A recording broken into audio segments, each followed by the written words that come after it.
Hello प्यारे दोस्तों और प्रिय विद्यार्थियों, मेरा प्यार भरा नमस्कार। जैसे कि दोस्तों हम बात कर रहे थे मुगल साम्राज्य की मुगल काल की या कहो मध्यकालीन भारत के इतिहास का अति महत्वपूर्ण टॉपिक मुगलकालीन भारत, उसके ऊपर हम चर्चा कर रहे थे। पिछले वीडियो के अंदर हमने तीसरे प्रमुख शासक महान सम्राट अकबर का जीवन परिचय देखा था। संक्षेप में सार रूप में हमने देखा था अकबर का जीवन परिचय। आज हम बात करते हैं अकबर से ही संबंधित कुछ और महत्वपूर्ण तथ्य और ये कहो विस्तार से अकबर के बारे में हम पढ़ेंगे, जो कि 2 या 3 वीडियो या क्लासें हमारी होगी। उसके अंदर हम अकबर, महान सम्राट अकबर का टॉपिक कंप्लीट करेंगे। तो देखो दोस्तों, अकबर 1556 ईस्वी से लेकर के 1605 ईस्वी तक शासन करेगा। आज हम बात करेंगे विस्तार से अकबर का सामान्य परिचय, उसका इतिहास और उसके अंदर होगा अकबर के प्रमुख सैन्य अभियान। ये अति महत्वपूर्ण है, उसके द्वारा किए गए प्रमुख सैन्य अभियान, कौन कौन से किलों को जीता था, कौन कौन से क्षेत्र को जीता था, अपना साम्राज्य विस्तार कहां तक किया था, उस सभी के बारे में आज इस क्लास के अंदर हम पढ़ेंगे। प्यारे दोस्तों चलो देखो, अकबर का जन्म अमरकोट, जो कहाँ है, पाकिस्तान, अमरकोट के राणा वीरसाल के महल में या किले में 15 अक्टूबर 1542 ईस्वी को हुआ था। अकबर के माता पिता कौन थे? हमीदा बानो और हुमायूं थे अकबर के माता पिता। अकबर का प्रारंभिक बचपन, जन्म के बाद जो प्रारंभिक जीवन था वो 3 वर्ष अस्करी, जो कि इसका चाचा कहा जा सकता है, हुमायूं का भाई था, अस्करी के संरक्षण में रहा। कहने का अलावा इसका प्रारंभिक जीवन है वो इसके चाचा अस्करी के संरक्षण में ही बीता था, यही करता था उसका पालन पोषण। कौन? अस्करी। हुमायूं की मृत्यु के पश्चात अकबर मुगल बादशाह बना, दिल्ली का शासक बना, शहंशाह की उपाधि धारण की थी, शहंशाह जलालुद्दीन मोहम्मद अकबर। 13 वर्ष कुछ महीने थे। 13 वर्ष की आयु में 14 फरवरी 1556 ईस्वी को कलानौर कहाँ पे? पंजाब। कलानौर पंजाब में ईंटों का सिंहासन बनाकर बैरम खां के संरक्षण में मिर्जा अब्दुल कासिम ने अकबर का राजाभिषेक किया था। कहने का मतलब बैरम खान ने करवाया था और किया किसने? मिर्जा अबुल कासिम ने किया था। कहां पर? कलानौर पंजाब में। कब? 14 फरवरी 1556 को, जो कि ईंटों का सिंहासन बना करके, क्योंकि हुमायूं की मृत्यु की सूचना मिली तो बैरम खान ने अकबर को ये मानो कि बादशाह बना दिया, राजाभिषेक करवा दिया। शासक बनने के बाद अकबर 1556 ईस्वी से 1560 ईस्वी 1556 ईस्वी से 1560 ईस्वी तक बैरम खां के संरक्षण में रहता है। कहने का मतलब अकबर तो बच्चा होता है मात्र 13-14 वर्ष का, जबकि शासन की बागडोर किसके हाथों में होती है? बैरम खां के, जो कि अकबर का संरक्षक था और एक योग्य सेनापति था। उसके बाद में अति महत्वपूर्ण जो पॉइंट आता है वह पानीपत का द्वितीय युद्ध, जो कि हमने बाबर के समय में पानीपत का प्रथम युद्ध देखा था 1526 में, बाबर और इब्राहिम लोदी के बीच हुआ था। जबकि पानीपत का द्वितीय युद्ध अकबर के समय में होगा। वैसे देखा जाए तो जो हिंदू शासक था हेमू और अकबर के बीच होगा, जबकि अकबर की तरफ से इस युद्ध में लड़ेगा कौन? बैरम खां, उसका संरक्षक। तो आज बात करते हैं हम पानीपत का द्वितीय युद्ध किन के बीच हुआ, कैसा था। 5 नवंबर 1556 ईस्वी को हुआ था पानीपत का द्वितीय युद्ध, दूसरा युद्ध, जो कि पानीपत हरियाणा, वर्तमान हरियाणा प्रांत में है। जो अफगान सेनापति था हेमू एवं मुगल प्रतिनिधि बैरम खां, मुगल सेना का प्रतिनिधित्व सेनापति कौन होगा? बैरम खां के मध्य हुआ था। और वैसे कहा जाता है हेमू और अकबर के बीच माना जाता है कि पानीपत का द्वितीय युद्ध 1556 में किन के बीच हुआ था? हेमू और अकबर के बीच हुआ था। जीत किसकी होगी? अकबर की। हारेगा कौन? हेमू। इसमें हेमू की हार हुई और बैरम खां जीत गया। बैरम खां है वो जीत गया। कहा भी जाता है कि बैरम खां ने जो अफगान सेनापति था हेमू, उसको बंदी बना लिया। गर्दन में तीर लग जाने से हेमू बेहोश हो गया था और जिसके कारण अफगान हार जाते हैं और बैरम खां हेमू को पकड़ करके अकबर के सामने लाता है।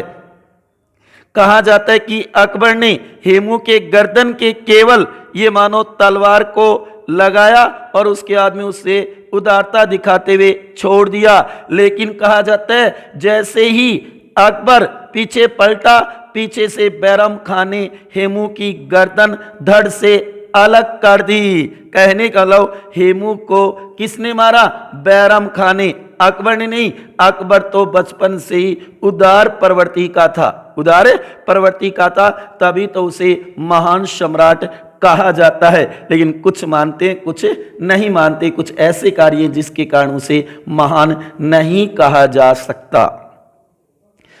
बैरम खां और अकबर के बीच तिलवाड़ा नामक स्थान पर युद्ध हुआ था।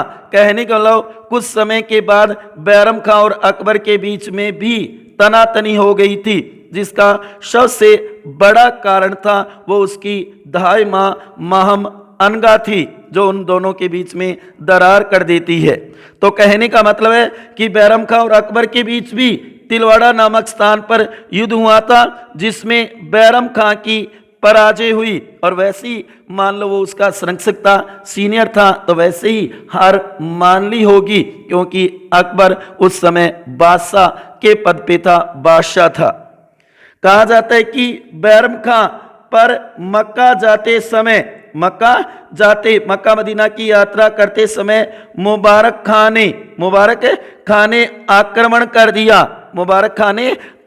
कर दिया। ऐसा कहा जाता है क्योंकि बैरम खां नामक अफगान, जिसके पिता को बैरम खां ने मच्छीवाड़ा 1555 में जो युद्ध हुआ था हुमायूं के समय, उस युद्ध में मुबारक खां के पिता का कत्ल कर दिया था बैरम खां ने। उसका बदला लेने के लिए कहा जाता है कि जब बैरम खां मक्का मदीना जाता है यात्रा करते समय हज की, तो उस समय मुबारक खां ने आक्रमण कर बैरम खां को मार डाला। प्यारे विद्यार्थियों, आया कुछ बात समझ में कि मुबारक खां ने क्यों मारा था? क्योंकि मुबारक खां के पिता को मारा था बैरम खां ने मच्छीवाड़ा के युद्ध में 1555 में। उसका बदला लिया है यहाँ पर मुबारक खां ने। इसके बाद जैसे ही बैरम खां को मार दिया जाता है, इसके बाद अकबर ने बैरम खां की विधवा जो पत्नी थी सलीमा बेगम से विवाह कर लिया, जो उसके मां तुल्य थी। देखो कहा जाता है कि महान है, जो कि उसके संरक्षक बैरम खां की जो विधवा पत्नी थी सलीमा बेगम से विवाह कर लिया था। वैसे कहा जाता है ना कि तुर्क जाति या मुस्लिम जाति में ऐसा हो सकता है और वही अकबर ने किया। और उस समय बैरम खां का जो पुत्र था, उसके पुत्र अब्दुल रहीम खाना, जो कि बैरम खां का पुत्र था, तो किसका बन जाएगा? अकबर का बन जाएगा। तो कहा जाता है कि उसके पुत्र अब्दुल रहीम को खाना की उपाधि दे दी। किसने? अकबर ने। किसको? बैरम खां के पुत्र अब्दुल रहीम को। इस तरीके से बैरम खां की मृत्यु हो जाती है। उसकी विधवा पत्नी सलीमा बेगम से विवाह करके अपनी बेगम बना लेता है और ये मानो कि सलीमा बेगम का जो पुत्र था वह किसका पुत्र हो जाएगा, अकबर का पुत्र हो जाएगा। तो इस तरीके से कहा जाता है कि अब्दुल रहीम खान खाना है वो अकबर का ही बेटा था। आई बात कुछ समझ में। उसके बाद में देखो अकबर के शासनकाल में 1560 से 1562 के समय को पर्दा शासन या पेटीकोट सरकार कहा जाता है, क्योंकि उस समय शासन अकबर नहीं करता, बैराम खां भी मारा जाता है क्योंकि उसको मरवा दिया जाता है, या ये मानो कि अकबर से अनबनत करवा दी जाती है बैराम खां की। किसके द्वारा, दहाए मां महम अनगा के द्वारा। तो उसके बाद में कहा जाता है कि 2-3 वर्ष शासन अकबर न करके क्यों बैराम खां भी नहीं रहा था, तो उसके बाद में एक पर्दा शासन पेटीकोट का शासन कुछ महिला शासन करेगी, पर्दे के अंदर रह करके। नाम होगा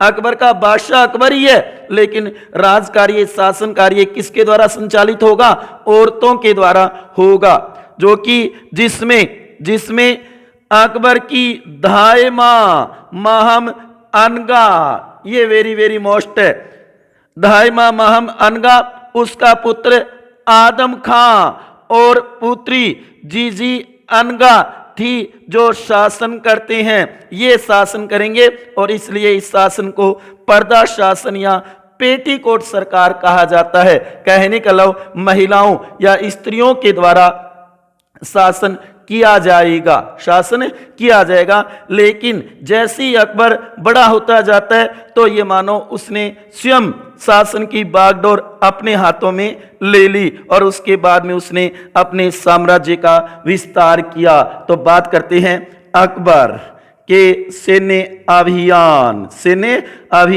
साम्राज्य विस्तार कहा जाता है कि अकबर ने अपने साम्राज्य विस्तार के अंतर्गत मान लो सबसे पहला आक्रमण 1561, वेरी वेरी मोस्ट इंपोर्टेंट है, ध्यान रखना प्यारे विद्यार्थियों, अति महत्वपूर्ण पॉइंट है ये कि पहला आक्रमण अपने साम्राज्य विस्तार के समय पहला आक्रमण। गौर करना प्यारे विद्यार्थियों, दोबारा कुछ आ रहा है ना समझ में, क्लियर करो ये कहानी अकबर की। महान सम्राट अकबर, मुगल साम्राज्य, हम बात कर रहे हैं अकबर का सामान्य परिचय और अकबर के प्रमुख सैन्य अभियान साम्राज्य विस्तार। पल्ले पड़े ने देखो, अकबर ने अपने साम्राज्य विस्तार के अंतर्गत सबसे पहला आक्रमण 1561 ईस्वी में मालवा के शासक बाज बहादुर के ऊपर किया था। Very very very most important question है कि बाबर ने अपने साम्राज्य विस्तार के अंतर्गत संद्रम में सबसे पहला आक्रमण कब, कहां और किसके विरुद्ध किया। याद रखना 1561 ईस्वी में मालवा के शासक बाज बहादुर के ऊपर किया या विरुद्ध किया था, जिसकी पत्नी रूपमती थी। किसकी, बाज बहादुर की, जो बहुत ही सुंदर थी, जो कि संगीत प्रेमी था बाज बहादुर। संगीत प्रेमी बाज बहादुर से मालवा, चुनार का किला, गोडवाना का किला जीता था अकबर ने। कहने का मतलब बहुत ही महत्वपूर्ण जो प्रसंग यहाँ पे उठता है वो ये कि अकबर ने अपना पहला सैन्य अभियान, पहला आक्रमण किस पे किया, कब किया और कहाँ किया। तो याद रखना बाज बहादुर के ऊपर किया जो मालवा का शासक था 1561 ईस्वी में। लेकिन इसका कारण क्या था प्यारे विद्यार्थियों, एक छोटी सी कहानी बता रहा हूं, यहाँ पर जरा गौर से सुनना। कहा जाता है कि बाज बहादुर मालवा का शासक था, उसकी पत्नी रानी थी रूपमती जो बहुत ही सुंदर थी। ये एक अधूरी प्रेम कहानी भी कही जाती है, जैसे कि आपने हीर रांझा, लैला मजनू इनकी प्रेम कहानियां तो जरूर सुनी होगी, लेकिन इतिहास में बहुत कम बताई जाती है रूपमती और बाज बहादुर की अधूरी प्रेम कहानी। कहा जाता है कि अकबर के दरबार में एक बार ये चर्चा हो रही थी कि कौन सी स्त्री सुंदर है कहाँ कहाँ पे। तब कहा जाता है स्त्री वही सुंदर है जो गजब है, खूबसूरत है, लाजवाब है। ऐसी गायिका केवल एक ही है और वह है रूपमती। वह कौन है? रूपमती। तो ऐसी बात का पता जब अकबर को चला, अकबर ने सुना, तो उसके दिमाग में वही बात आ गई जो कि इब्राहिम कहने का अलाउद्दीन खिलजी के आई थी पद्मिनी के लिए। उसी प्रकार ये मानो अकबर ने भी यही सोचा कि मैं रूपमती को प्राप्त करूं, इसलिए उसने मालवा के ऊपर आक्रमण किया था। कहा जाता है कि बाज बहादुर मालवा का शासक था जो सुजात खां का बेटा था शेरशाह सूरी के समय। वैसे तो कहा जाता है कि मालवा हुमायूं के समय मुगलों के अधीन था, उसके बाद में शेरशाह सूरी के समय वह मुक्त स्वतंत्र राज्य बन जाता है। और उसके बाद में कहा जाता है कि सुजात खां शासक था शेरशाह सूरी के समय, उसके बाद उसका बेटा बाज बहादुर था जो बहुत ही कमजोर शासक था। क्योंकि मालवा चारों तरफ से घिरा हुआ था स्वतंत्र राज्यों से, शक्तिशाली राज्यों से, जैसे कि दिल्ली, कालिंजर, मेवाड़, गुजरात, गोंडवाना और खानदेश, इनसे घिरा हुआ था। तो वो कमजोर था और वो केवल संगीत की तरफ ही ध्यान देता था। संगीत प्रिय मान लो, गायक मान लो, इन पे ही ज़्यादा ध्यान देता, अपने साम्राज्य का विस्तार नहीं करता था। और उस समय कहा जाता है कि इसकी मुलाकात एक किसान की बेटी थी रूपमती, जो बहुत ही सुंदर थी, उससे मुलाकात होती है और वह इससे कहने का लो बाज बहादुर रूपमती से प्रेम करने लग जाता है और उससे विवाह कर लेता है, अपनी रानी बना लेता है। उसके बाद में अकबर ने जब आक्रमण किया उसकी सुंदरता को देख करके, तो कहा जाता है कि बाज बहादुर सब कुछ देने के लिए तैयार हो गया, धन दौलत, घोड़े, हाथी, सेना, लेकिन वो अपनी स्त्रियों को, हरम की औरतों को नहीं देना चाहता था। ऐसा कोई नहीं करना चाहेगा। तो कहा जाता है कि उस समय अकबर ने मालवा के ऊपर आक्रमण के लिए किसको भेजा था? आदम खां को भेजा था, जो कि धाई महम अनगा का बेटा था आदम खां, उसको भेजा। और उसी के साथ एक और व्यक्ति था जो कि बहुत ही ये मानो कि खूंखार कहा जा सकता है, मुल्ला पीर मोहम्मद, इनको भेजा था कि जाओ वहां पे मालवा के ऊपर अधिकार करके और रूपमती को लेकर आओ, वो बहुत ही सुंदर है।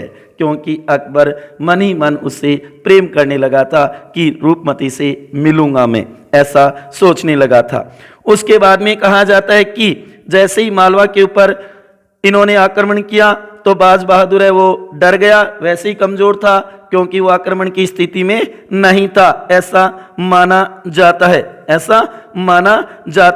क्योंकि 29 मार्च 1561 को ये युद्ध हुआ और ये युद्ध ऐसे मानो कि शेर और बकरी की लड़ाई थी। क्योंकि इधर एक तरफ तो बादशाह अकबर की सेना जो शेर के समान थी और दूसरी तरफ बकरी की तरह सेना थी बाज बहादुर। लेकिन बाज बहादुर ने इतना कहा था अपनी हरम की सभी स्त्रियों को, औरतों को, कि आप हलाल हो जाना, कहने का लो मर जाना, लेकिन एक प्रकार से मुगल बादशाह के हरम में नहीं जाना है, ऐसा उसने कहा था। इसी के परिणाम स्वरूप बताते हैं कि आदम खान ने सभी स्त्रियों को पकड़ना शुरू कर दिया, इकट्ठा करना शुरू कर दिया हरम के लिए। वहीं मुल्ला पीर मोहम्मद ने बच्चों और पुरुषों का कत्लेआम किया, मारा उनको बहुत बुरी तरीके से, ऐसा कहा जाता है। क्योंकि हमारे हिंदू शासकों ने ऐसा नहीं किया, मुस्लिम शासकों ने बहुत कत्लेआम किया है भारत के अंदर।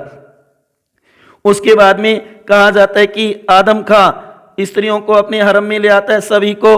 उस समय रूपमती भी उसके अधीन आ जाती है, कहने उसके कब्जे में आ जाती है। हालांकि बाज बहादुर के एक सेनापति ने उसके तलवार जरूर मारी थी, लेकिन वो मर नहीं सकी। इसके कारण आदम खां उसको ले आता है और स्त्रियों के साथ उसने अच्छे व्यवहार नहीं किए। इस बात का पता अकबर को जब चलता है तो वह सेना लेकर के वहां पे आता है, लेकिन 2.5 माह महम अनगा उससे पहले आकर के कहा जाता है कि स्त्रियों को समझा दिया और जो प्रमुख स्त्रियां थी उनको मार भी दिया, जिनके साथ आदम खान ने ये मानो कि एक प्रकार से बुरा व्यवहार किया था और सभी को कहा कि आप अकबर को मत बताना, ऐसा कहा जाता है।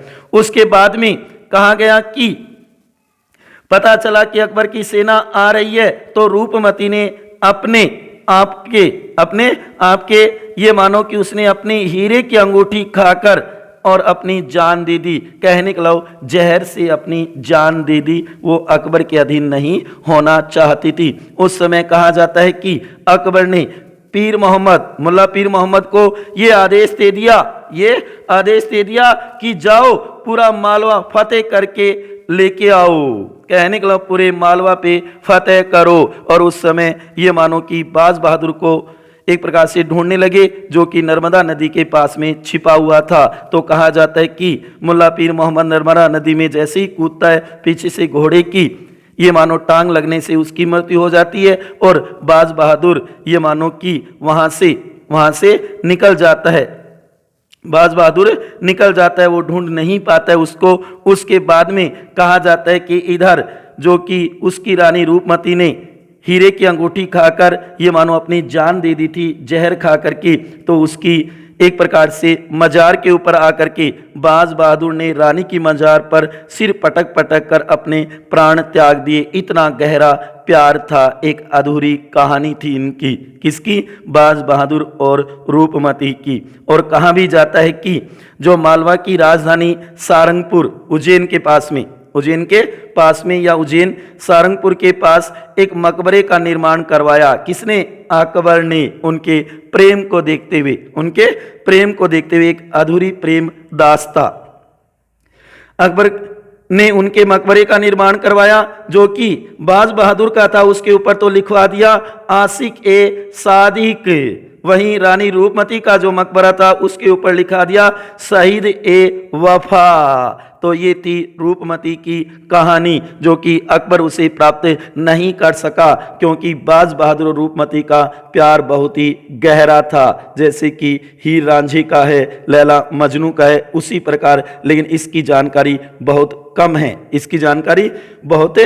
है हमें। तो ये देखा आज हमने बाज बहादुर और रूपमती की प्रेम कहानी, एक अधूरी प्रेम कहानी जिसको कहा जा सकता है। उसके बाद में अन्य महत्वपूर्ण सैन्य अभियान या युद्ध जिसमें अकबर विजयी हुआ। उसके बाद में गोंडवाना, जो कि 1564 ईस्वी में वीर नारायण जिसकी संरक्षिका थी दुर्गावती को हराया था। किसको हराया था? दुर्गावती को हराया था, ऐसा माना जाता है।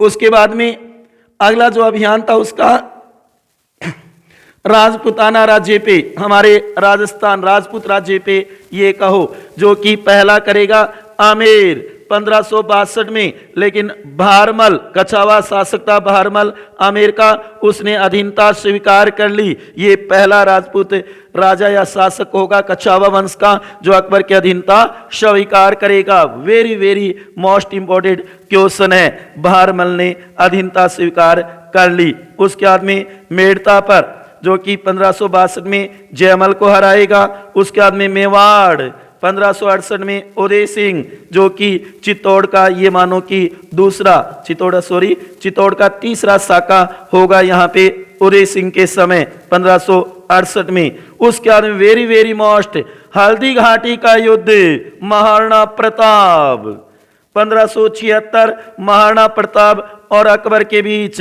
जबकि अकबर की तरफ से मान सिंह। तो यहाँ पर भी कुछ इतिहासकार कहते हैं अकबर की विजय हुई, कुछ इतिहासकार महाराणा प्रताप की बताते हैं। ये आगे हम अलग से देखेंगे। हल्दी घाटी का प्रसिद्ध युद्ध 1576। उसके बाद में रणथंबोर का किला भी जीतेगा।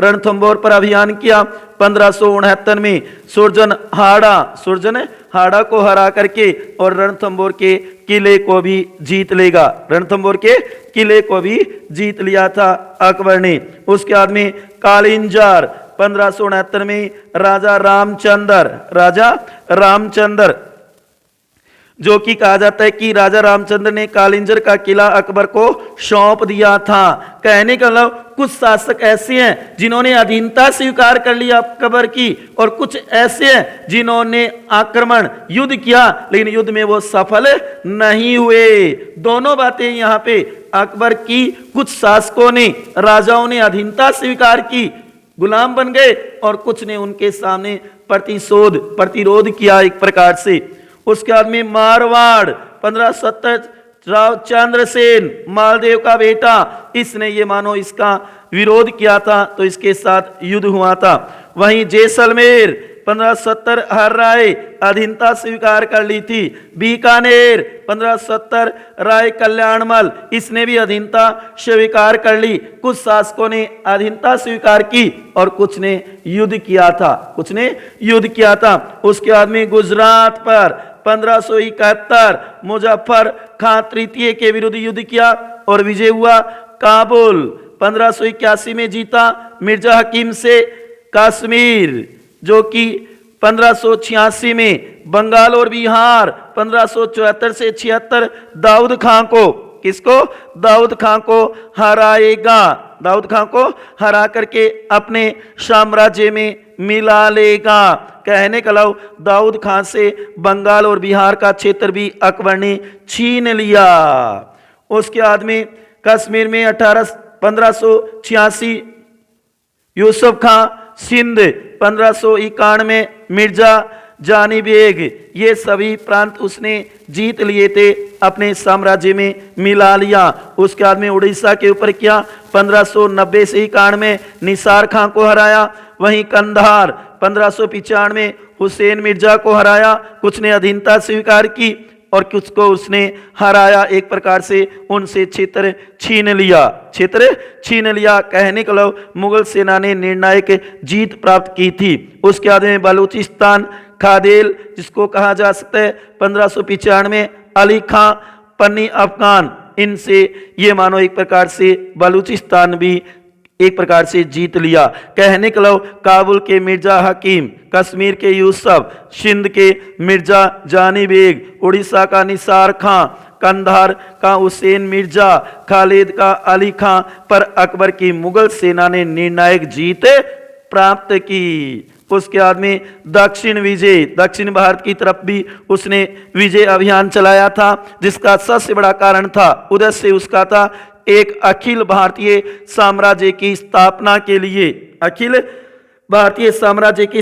के लिए दक्षिण विजय अभियान चलाया था। इसी के साथ उसका एक उद्देश्य और भी था, पुर्तगालियों को समुद्र तक वापस धकेलना। ये इसके प्रमुख उद्देश्य थे, जिसमें दक्षिण विजय में सबसे पहले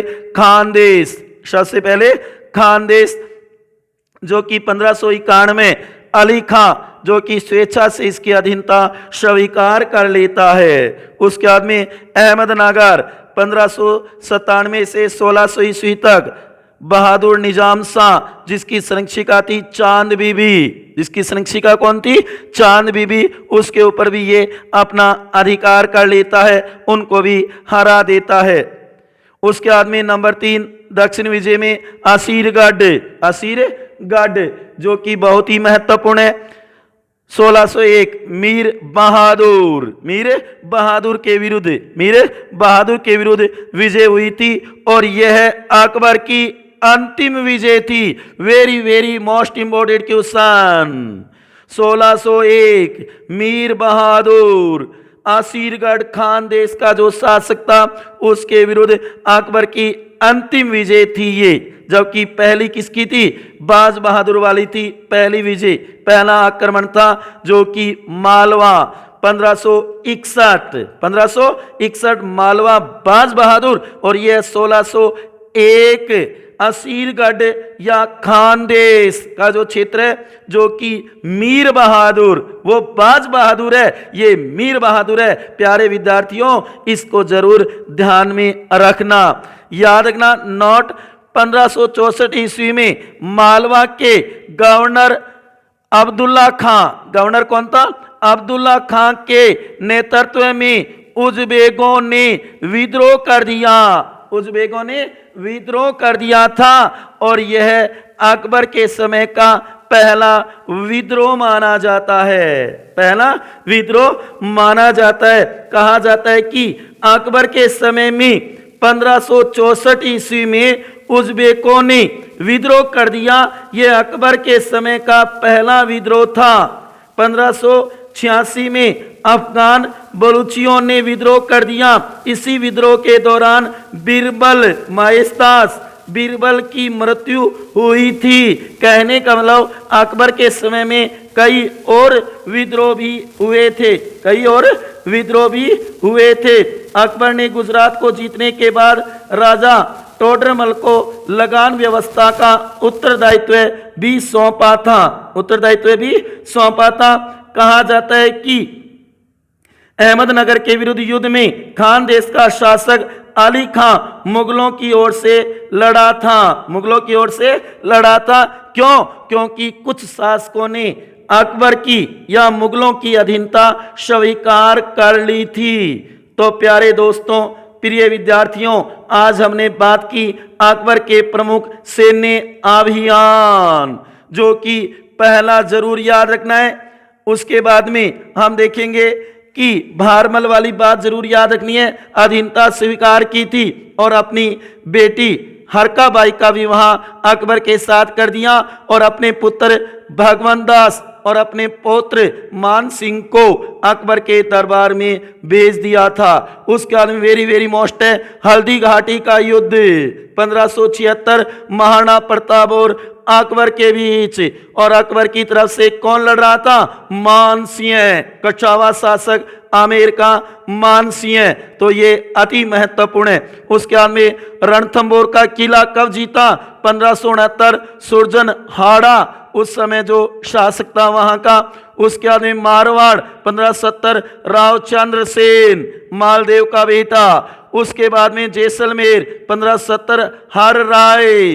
बीकानेर 1570, राय कल्याणमल। इन शासकों ने, कुछ शासकों ने इनमें से अधीनता स्वीकार की थी एक प्रकार से किसकी? अकबर की। और कुछ ने एक प्रकार से विरोध किया तो युद्ध करना पड़ा था कुछ शासकों को। उसके बाद में गुजरात 1571, तो ये कई महत्वपूर्ण। और अंतिम असीरगढ़ 1601, मीर बहादुर ये अकबर की अंतिम विजय थी। तो आज हमने देखा अकबर के सैन्य अभियान, साम्राज्य विस्तार। एक योग्य सेना नायक कहा जा सकता है क्योंकि उसने कई महत्वपूर्ण युद्ध लड़े थे और कई शासकों को अपनी अधीनता स्वीकार करवाई थी। हाँ, कुछ में उसको सफलता नहीं मिली, जैसे कि महाराणा प्रताप, रावचंद्र सेन, इनको नहीं झुका पाया, इनसे अपनी अधीनता स्वीकार नहीं करा सका। ये उसकी कमी कह दो एक प्रकार से, या हमारे राजपूत शासकों की स्वाभिमानी भक्ति कह दो, मातृ शक्ति कह दो एक प्रकार से, अपनी मातृभूमि के लिए जो उन्होंने अपनी अधीनता मुगलों की गुलामी स्वीकार नहीं की। उसके अंदर आपने देखा पानीपत का द्वितीय युद्ध वेरी मोस्ट इंपोर्टेंट है। वेरी मोस्ट इंपोर्टेंट है पानीपत का द्वितीय युद्ध, जो कि अफगान सेनापति हेमू एवं मुगल प्रतिनिधि बैरम खां के मध्य पानीपत की दूसरी लड़ाई 5 नवंबर 1556 ईस्वी को हुई थी। और कहा जाता है कि इसमें अकबर की जीत हुई थी, जबकि अफगान मुगल आदिल शाह का सुयोग्य हिंदू सेनापति जो था हेमू, वो हार गया और मारा भी गया। जो कि हेमू के बारे में कहा जाता है वह 22 युद्धों में विजय प्राप्त कर चुका था और उस राजा ने विक्रमादित्य, विक्रमजीत की उपाधि भी धारण की थी, लेकिन बैरम खां के आगे वो भी नहीं टिक पाया और उसकी हार हुई थी एक प्रकार से। तो कहने का लव, आज हमने बात की अकबर के प्रमुख सैन्य अभियानों की और शुरू में हमने देखा अकबर का सामान्य परिचय विस्तार से जन्म, माता पिता का नाम, उसका राज्याभिषेक, उसका संरक्षक कौन बना और उसके बाद में किसके संरक्षण में ये मानो कि पर्दा शासन पेटीकोट का सरकारिया शासन आया था, उन सभी के बारे में हमने विस्तार से देखा। तो मेरा विश्वास होगा प्यारे विद्यार्थियों कि आपको ये अच्छी प्रकार से समझ में आया होगा। अगले वीडियो में हम फिर बात करेंगे अकबर के निर्माण कार्य, उनसे द्वारा कुछ कार्य महत्वपूर्ण किए गए या अकबर के शासनकाल की प्रमुख घटनाओं के ऊपर हम चर्चा करेंगे। अगला वीडियो भी हम अकबर से ही संबंधित बनाएंगे, अकबर से ही संबंधित बनाएंगे। प्रमुख घटनाएं कह दो एक प्रकार से, उसके द्वारा करवाए गए निर्माण कार्य कह दो, अन्य कई महत्वपूर्ण और रोचक जानकारी के साथ मिलेंगे अगले वीडियो में। तब तक खुश रहिए, हंसते रहिए, मुस्कुराते रहिए। प्यारे दोस्तों, एक बात और कहना चाहूँगा कि इस वीडियो को ज़्यादा से ज़्यादा शेयर और लाइक करें अगर आपको ये अच्छा लगता है तो, और मेरे चैनल को अभी तक सब्सक्राइब नहीं किया है तो कृपया आपसे निवेदन है कि सब्सक्राइब भी कर देवें, आइकन का बटन भी ज़रूर दबाएं। जब भी मैं नया वीडियो बनाता हूं तो आपके पास तुरंत सबसे पहले पहुंच जाए। तो दोस्तों, इसी के साथ धन्यवाद।